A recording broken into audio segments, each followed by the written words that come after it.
ராஜராஜ சோழன், ராஜேந்திர சோழன், ராஜராஜருக்கு பிறகு ராஜேந்திர சோழன். ராஜராஜன் மன்னனாக இருக்கிற பொழுது அந்த பணியை ராஜேந்திர சோழன் ஏற்றுக்கொண்டான். ஆனால் ராஜராஜருக்கு காந்தாலூர் சாலை வரையிலே சாலை ஆட்சி இருந்தது. ஆனால் அவருடைய மகன் ராஜேந்திரன் பர்மா வரையில் அல்ல, தாயிலிருந்து வரையிலே தன் ஆட்சியை நிறுவி காட்டியவன். இன்றைக்கு எழுதி வைத்துக் கொள்ளுங்கள், உதயநிதி ஒரு நாள் ராஜேந்திர சோழனாக மாறுவார் என்பதை என்னுடைய அரசியல் கணக்கு. அது என் அரசியல் கணக்கு. காரணம் தர்மபைக்கே தெரியும்.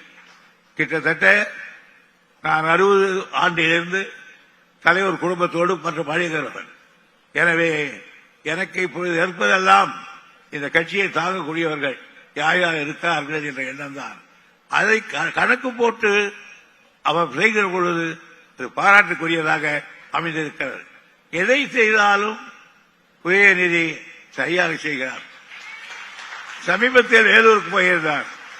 அங்கு அவர் என்ன பேச்சு கேட்க வேண்டும் என்றேன், முடியவில்லை. ஆனால் முரசொலியை படித்தேன். என்னுடைய அனுபவத்துக்கும் அவருக்கும் சேர்த்து அந்த முரசொலியை நான் படிக்கிற பொழுது என் கண்கள் பறித்து போய்விட்டது.